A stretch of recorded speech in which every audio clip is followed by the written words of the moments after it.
ভাবতেই পারছি না যদি আসছে না বলে দেবে। আমার পা নমস্কার করেছে, আমার মানে আমার জীবনে প্রথম কোনো ব্রাইড আমার পা নমস্কার করেছে। অনেক আশীর্বাদ দিলাম, অনেক ভালো থাকো, অনেক আশীর্বাদ। কি ভালো লাগছে আমার, মানে আমার কান্না পাচ্ছে এখন।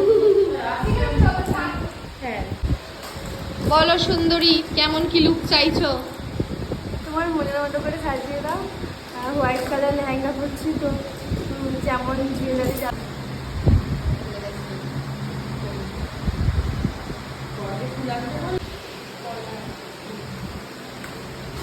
এরকম আমি কত পেয়েছি, কত না আইনি আর কোনটা? এরকম আমি কত পেয়েছি। কটা পেয়েছো?